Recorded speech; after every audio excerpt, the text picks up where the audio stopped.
Hello friends, मैं सूरज गुप्ता स्वागत करता हूँ आप सभी का अपने YouTube channel Gurukul the knowledge of city में। दोस्तों, इसके पिछले वीडियो में हमने पढ़ा था कि भारतीय संविधान की प्रस्तावना क्या है तथा प्रस्तावना में अंतर्निहित प्रमुख शब्दों के अर्थ के बारे में जाना था।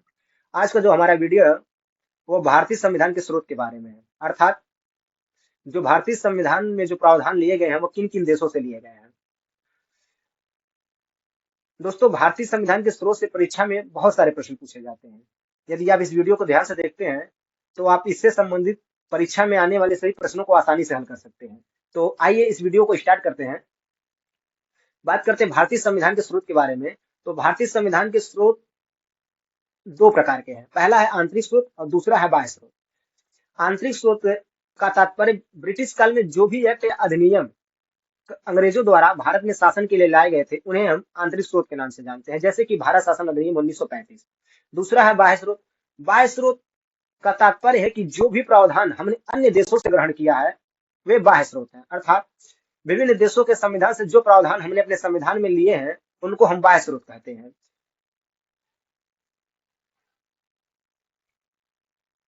आंतरिक स्रोत के बारे में बात करते हैं कि जो भारत शासन अधिनियम 1935 है, इसे भारतीय संविधान का मूल आधार माना जाता है, क्योंकि जो संविधान का सबसे बड़ा हिस्सा भारतीय शासन अधिनियम 1935 से ही लिया गया है।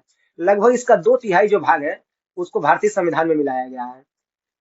भारतीय शासन अधिनियम 1935 में कुल लगभग 321 धाराएं एवं 10 अनुसूचियां थी, जिनमें से 250 धाराओं को भारतीय संविधान में सम्मिलित किया गया है। लगभग 60% जो प्रावधान है वो भारतीय शासन अधिनियम 1935 से लिए गए हैं।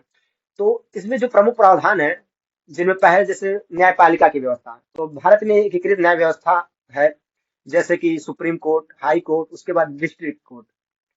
इसके अलावा नियंत्रक एवं महालेखा परीक्षक। तो भारतीय संविधान में अनुच्छेद 148 में नियंत्रक एवं महालेखा परीक्षक का वर्णन किया गया है। नियंत्रक एवं महालेखा परीक्षक होते क्या है, तो ये सरकार के जो कार्य होते हैं उनको उनका लेखा जोखा करने के लिए इनकी नियुक्ति की जाती है।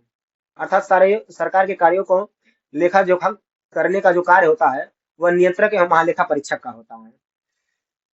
इसमें अगला है लोक सेवा आयोग, अर्थात जिनके अंतर्गत जो आईएएस पीसीएस या की नियुक्ति की जाती है, वो लोक सेवा आयोग का जो भी जो प्रावधान है उसको भारतीय शासन अधिनियम 1935 से लिया गया है, जैसे संघ लोक सेवा आयोग, राज्य लोक सेवा आयोग।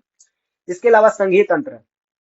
संघीय तंत्र जो भारत में संघात्मक व्यवस्था को अपनाई गई है कि जो एक संघ है उसके मतलब अंडर कई सारे राज्य है, तो ये जो व्यवस्था है ये भी संघीय जो व्यवस्था है इसको भी भारत शासन अधिनियम 1935 से लिया गया। इसके अलावा जो राज्यपाल का कार्यालय का प्रावधान है उसको भी इसी अधिनियम से लिया गया है कि राज्यों में एक राज्यपाल होगा जो राज्य का संवैधानिक प्रमुख होगा। तो ये सब प्रावधान जो है ये सभी भारतीय शासन अधिनियम 1935 से लिए गए हैं। अब हम बात करते हैं भारतीय संविधान के जो बाह्य स्रोत हैं। तो सबसे पहले है संयुक्त राज्य अमेरिका के संविधान से क्या क्या लिया गया है, उनको हम देखते हैं। तो पहला इसमें है उद्देशिका का विचार।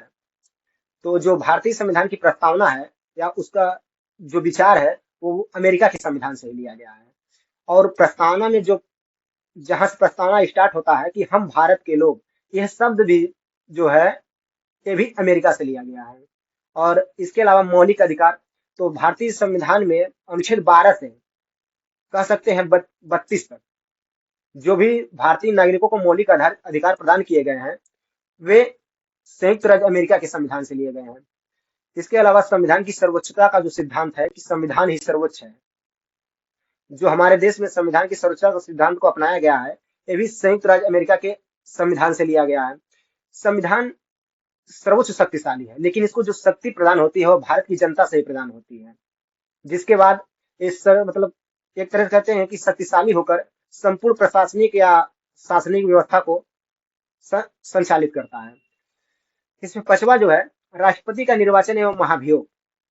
तो जो राष्ट्रपति का पद का प्रावधान लिया गया है ये भी संयुक्त राज्य अमेरिका के संविधान से लिया गया है, एवं उस पर महाभियोग। वैसे सामान्यतः देखा जाए तो जो राष्ट्रपति का कार्यकाल होता है 5 वर्ष के लिए होता है, लेकिन अगर कभी राष्ट्रपति संविधान का उल्लंघन करता है तो संसद उस पर अनुच्छेद 61 के अंतर्गत उस पर महाभियोग लगाकर उसको अपने पद से हटा दे सकती है। इसके अलावा जो उपराष्ट्रपति का पद है इसका भी जो प्रावधान है संयुक्त राज्य अमेरिका से लिया गया है। स्वतंत्र न्यायपालिका, तो भारत में स्वतंत्र एवं निष्पक्ष न्यायपालिका का प्रावधान किया गया है। और जो न्यायपालिका होती है इसको कार्यपालिका से बिल्कुल, या कह सकते हैं एकदम पृथक रखा गया है। उस पर जो न्यायपालिका के न्यायाधीश होते हैं उन पर महाभियोग, यानी जब कोई न्यायाधीश, संसद जब किसी न्यायाधीश को अयोग्य घोषित कर दे या उन्हें दुराचारी प्रमाणित कर दे, तो उन्हें राष्ट्रपति के अनुमोदन पर उनके पद से महाभियोग के द्वारा हटाया जा सकता है। इनको महाभियोग नहीं कहा जा सकता है, लेकिन जो प्रक्रिया होती है वो संसद में विधेयक मतलब प्रस्ताव पारित किया जाता है जिसको 2/3 बहुमत से पास किया जाता है, तो सेम महाभियोग की प्रक्रिया होती है, लेकिन न्यायाधीशों को हटाने के लिए महाभियोग शब्द का प्रयोग नहीं किया जाता है। अगला है कि न्यायिक पुनराविलोकन। तो यदि संसद भारतीय संविधान में अनुच्छेद 137 के अंतर्गत न्यायिक पुनराविलोकन का प्रावधान किया गया है। यदि संसद कोई भी ऐसा कानून बनाती है जिससे किसी नागरिक के अधिकारों का हनन होता है या जो संविधान के मूल प्रावधानों के विरुद्ध हो, तो न्यायालय उसका पुनराविलोकन कर सकती है और संविधान के विरुद्ध पाए जाने पर उसको निरस्त भी कर सकती है। अगला है कि विधि के समान संरक्षण, अर्थात भारतीय संविधान के जो मौलिक अधिकार हैं उसके अंतर्गत अनुच्छेद 14 में विधि के समान संरक्षण की बात की गई है कि विधि के समान सभी लोग बराबर हैं, चाहे वो कोई सरकारी आदमी हो या आम जनता हो, दोनों ही विधि के समान बराबर होंगे। यदि किसी भी मतलब विशेष व्यक्ति को विशेष दर्जा नहीं दिया जाएगा।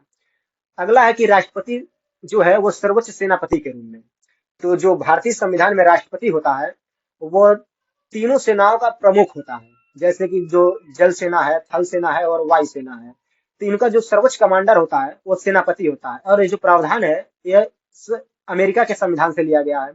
अगला इसमें सरकार के तीनों शाखाओं के बीच शक्तियों का पृथक्करण, यानी जो सरकार के 3 शाखाएं हैं, विधायिका, कार्यपालिका और न्यायपालिका, इन तीनों के कार्यों को एक दूसरे से बिल्कुल अलग रखा गया है। और जो ये प्रावधान है इसको भी संयुक्त राज्य अमेरिका के संविधान से लिया गया है। अब बात करते हैं कनाडा के संविधान से भारतीय संविधान में क्या प्रावधान लिए गए हैं। तो इनमें जो पहला है, राष्ट्रपति को सुप्रीम कोर्ट से परामर्श लेने की शक्ति है।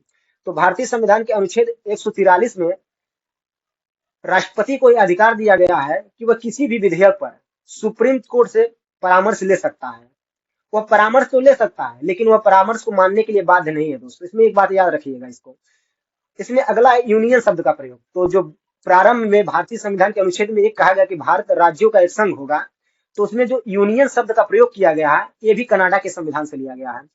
इसमें अगला है कि संघीय व्यवस्था।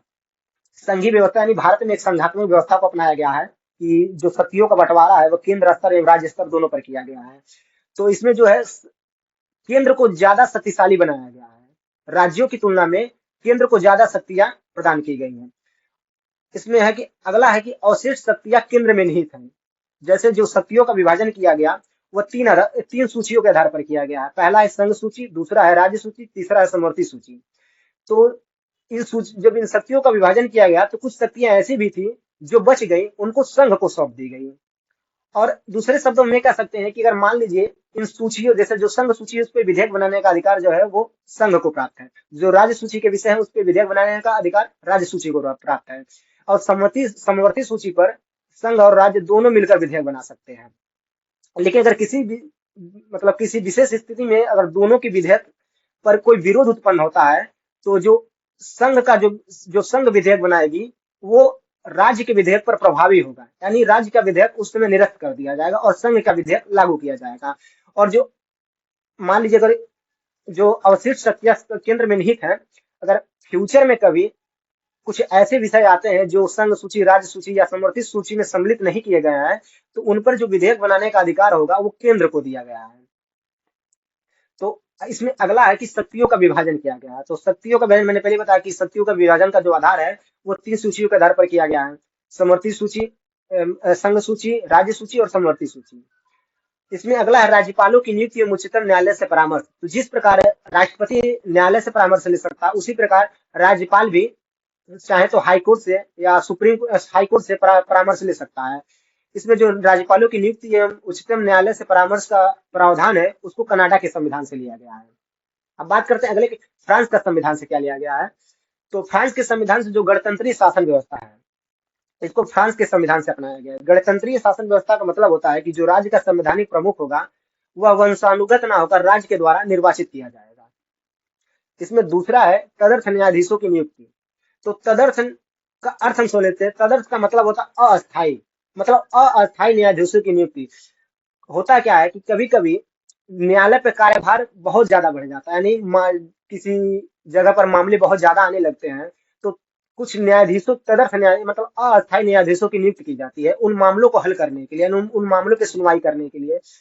उन मामलों का निस्तारण होने के बाद इन तदर्थ न्यायाधीशों को इनके पद से हटा दिया जाता है। इसमें तीसरा है स्वतंत्रता, समानता एवं बंधुत्व का सिद्धांत। तो आपने पढ़ा होगा कि फ्रांस की जो क्रांति थी उसमें एक नारा बहुत प्रसिद्ध हुआ था, स्वतंत्रता, समानता एवं बंधुत्व। तो जो स्वतंत्रता, समानता एवं बंधुत्व का इतिहास आदर्श है, ये भी हमें फ्रांस के संविधान से लिया गया है। और राज्यसभा के सदस्यों का निर्वाचन का जो प्रावधान है ये भी फ्रांस के संविधान से ही ग्रहण किया गया है। अब बात करते हैं कि ब्रिटेन के संविधान से क्या लिया गया है। तो ब्रिटेन के संविधान से पहला संसदीय शासन व्यवस्था। तो इसको जानने से पहले एक बात समझ लेते हैं दोस्तों कि जब हमारा संविधान बन रहा था तो उस टाइम हम अंग्रेजों के अधीन थे। तो जो हमारी व्यवस्था है कमोबेश इन्हीं के अनुरूप है, यानी हम कह सकते हैं कि बहुत सी चीजें हमें ब्रिटेन के संविधान से ली गई हैं। तो इनमें पहला जो लिएगा संसदीय शासन व्यवस्था, यानी जो भारत में संसदीय शासन व्यवस्था को अपनाया गया है वो ब्रिटेन के संविधान से लिया गया कि भारत में एक संसद होगी, एक राज्यसभा होगा, एक लोकसभा होगा। तो ये जो व्यवस्था है इसको ब्रिटेन के संविधान से अपनाया गया है। अगला है कि विधि के शासन। तो हमारे यहाँ जो भी कार्य किए जाएंगे वो कानून के अनुसार किए जाते हैं, यानी विधि का शासन है। विधि से ऊपर कुछ भी नहीं है, यानी संविधान को सर्वोच्च माना गया है। इसमें तीसरा है विधि के समझ समानता। मैंने पहले ही बताया कि विधि के समझ अनुच्छेद 14 में विधि के समझ समानता का प्रावधान किया गया है, जिसमें बताया गया है कि विधि के समझ सभी लोग समान हैं, चाहे वह भारत का कितना भी कोई बड़ा कोई अधिकारी हो या आम जनता हो, यहाँ तक कि जो प्रधानमंत्री हो या कह सकते हैं कि राष्ट्रपति हो, विधि के सामने सभी लोग बराबर हैं। चौथा एकल नागरिकता। तो जैसे जो अमेरिका जो एकल नागरिकता का प्रावधान इसको ब्रिटेन से लिया गया है। जैसे कि उदाहरण के बता, जो अमेरिका है इसमें दोहरी नागरिकता का प्रावधान है। दोहरी नागरिकता क्या होती है कि अमेरिका में राज्य और केंद्र दोनों की नागरिकता दी जाती है। एक नागरिकता राज्य देता है और दूसरी जो नागरिकता होती है वो केंद्र देती है।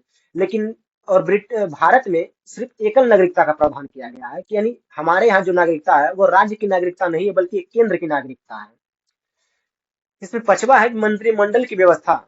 मंत्रिपरिषद का सामूहिक रूप से लोकसभा के प्रति उत्तरदायित्व। जो भारत में मंत्रिमंडलीय व्यवस्था अपनाई है कि भारत में एक मंत्रिपरिषद होगी, उसका प्रधान जो प्रधानमंत्री होगा, और जो प्रधान मतलब जो मंत्रिपरिषद होती है वो लोकसभा के प्रति सामूहिक रूप से उत्तरदायित्व होती है। सामूहिक रूप से उत्तरदायित्व का मतलब है कि अगर मंत्रिपरिषद का अगर मान लीजिए प्रधानमंत्री अपने पद से इस्तीफा देता है तो संपूर्ण मंत्रिमंडल का वो इस्तीफा होगा, संपूर्ण मंत्रिपरिषद उसी टाइम से यानी भंग हो जाएगी, यानी खत्म हो जाएगी वो। छठा है कि संसदीय विशेषाधिकार।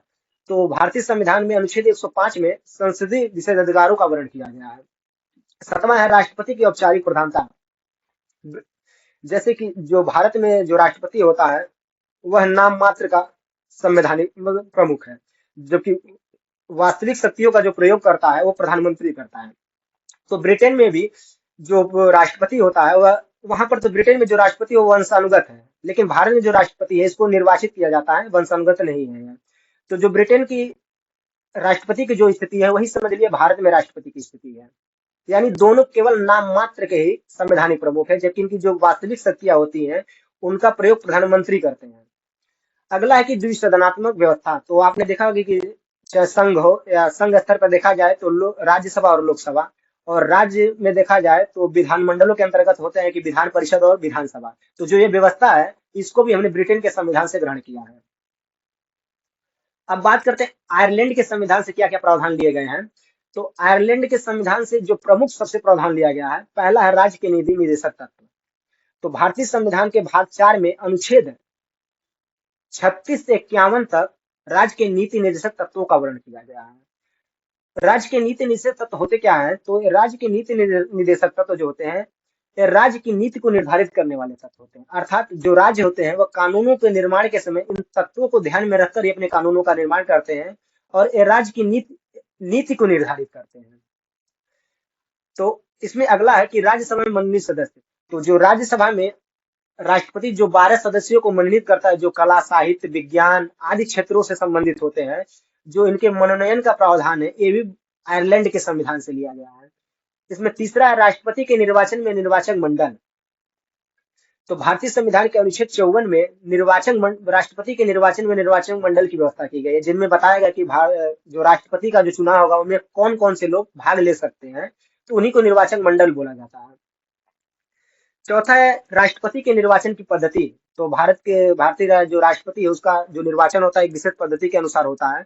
संविधान के अनुच्छेद 55 में राष्ट्रपति के निर्वाचन की पद्धति का वर्णन किया गया है, जो कि एकल संक्रमणीय मत पद्धति एवं अनुपातिक प्रतिनिधित्व प्रणाली के आधार पर भारतीय संविधान के राष्ट्रपति का निर्वाचन होता है। बढ़ते हैं आगे। तो देखते हैं कि ऑस्ट्रेलिया के संविधान से भारतीय संविधान में क्या क्या प्रावधान लिए गए हैं। इनमें पहला है उद्देशिका की भाषा। तो जो भारतीय संविधान में प्रस्तावना की भाषा है, इसका जो प्रावधान है वो ऑस्ट्रेलिया के संविधान से लिया गया है। अगला है समवर्ती सूची। ये भी प्रावधान ऑस्ट्रेलिया के संविधान से लिया गया है। तो जो भारतीय संविधान बना था उसमें जो सूचियां हैं, 3 सूचियां हैं, संघ सूची, राज्य सूची एवं समवर्ती सूची। तो इसमें पहले समवर्ती सूची का प्रावधान नहीं था। जो संघ सूची और राज्य सूची है ये हमें भारतीय शासन अधिनियम 1935 से ली गई है, और उसमें समवर्ती सूची ऑस्ट्रेलिया के संविधान से लाकर जोड़ी गई है।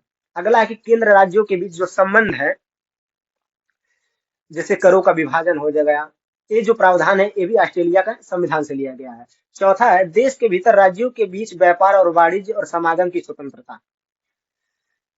तो देश के भीतर राज्यों के बीच व्यापार कैसे होगा, उनके बीच वाणिज्य कैसा होगा, और जो उनकी स्वतंत्रता के बारे में जो प्रावधान है वो ऑस्ट्रेलिया के संविधान से लिए गए हैं। पांचवा है संसद की संयुक्त बैठक। तो भारतीय संविधान के अनुच्छेद 108 में संयुक्त बैठक का प्रावधान किया गया है। यदि किसी विधेयक पर लोकसभा या राज्यसभा में मतलब हो सकते विवाद उत्पन्न होता है, तो राष्ट्रपति चाहे तो अनुच्छेद 108 के अंतर्गत अब संयुक्त अधिवेशन बुला सकता है। यहाँ पर एक बात याद रखिएगा कि राष्ट्रपति उस बैठक को तो बुलाता है, लेकिन वो उसकी अध्यक्षता नहीं करता है। जो संयुक्त अधिवेशन होता है उसकी अध्यक्षता लोकसभा अध्यक्ष करते हैं। कई बार परीक्षा में मतलब फंसाने के लिए पूछ लेता है कि जो संयुक्त अधिवेशन होता है उसकी अध्यक्षता कौन करता है, तो कई लोग राष्ट्रपति समझ लेते हैं। यहाँ राष्ट्रपति सिर्फ केवल उसको बुलाता है, उसकी अध्यक्षता नहीं करता है, उसकी अध्यक्षता लोकसभा अध्यक्ष ही करते हैं। और छठवां इसमें शक्तियों का विभाजन, अर्थात जो राज्य और संघ के बीच शक्तियों का विभाजन किया गया है उसका भी प्रावधान ऑस्ट्रेलिया के संविधान से लिया गया है। तो ऐसा है, इसमें आप देखेंगे कि जो शक्तियों का विभाजन है वो कई देशों से लिया गया है। तो इसमें कंफ्यूज मत हो जाइएगा कि ये बस हर एक मतलब जैसे कि ब्रिटेन से भी लिया गया है, अमेरिका से भी लिया गया है, तो उसमें से सारी बातें नहीं ली गई हैं। कुछ कुछ बातों को जो अच्छी अच्छी बातें थी उनको अपने भारतीय संविधान में शामिल किया गया है। अब बात करते हैं कि जर्मनी के जो वीवर संविधान है उससे क्या लिया गया है। तो जर्मनी के वीवर संविधान से 2 बातें ली गई हैं। पहला आपात उपबंध और दूसरा आपात समय में मूल अधिकारों का स्थगन।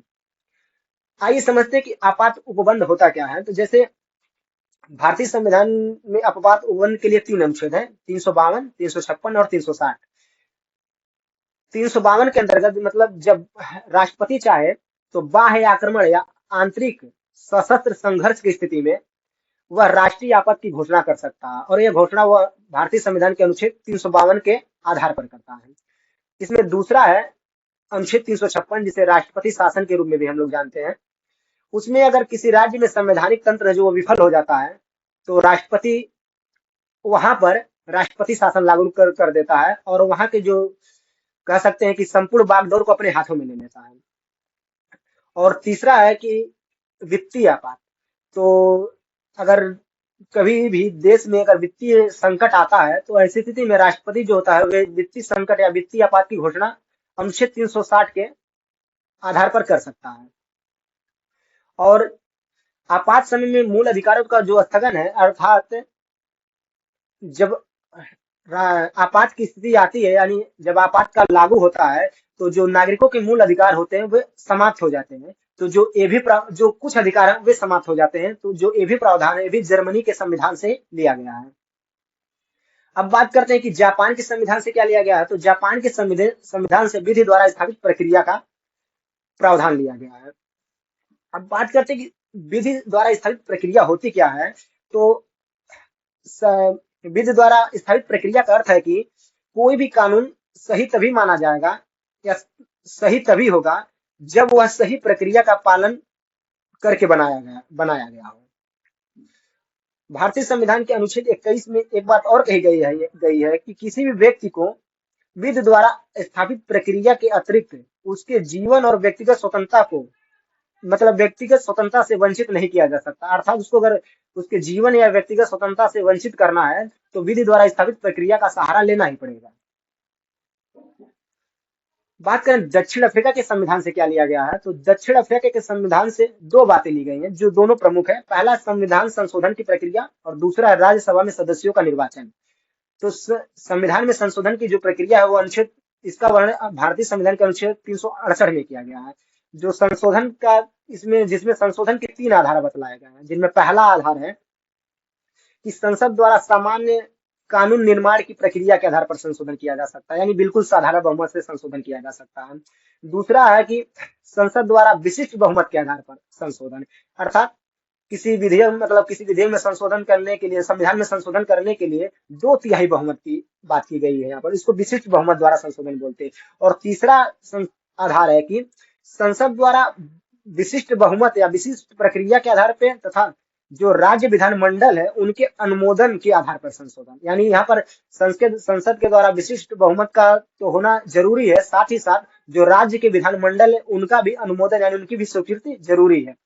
तो जैसे कि जो भारत में जीएसटी लागू हुआ था तो इसी प्रक्रिया का सहारा लिया गया था। पहले वो संसद में पेश किया गया, इसके बाद यहाँ से पारित करने के बाद उसको राज्यों के पास भेजा गया और राज्यों ने जब उसको पारित कर दिया तो तब वह जाकर राष्ट्रपति के पास भेजा गया और राष्ट्रपति के हस्ताक्षर के बाद वह कानून का रूप धारण कर लिया।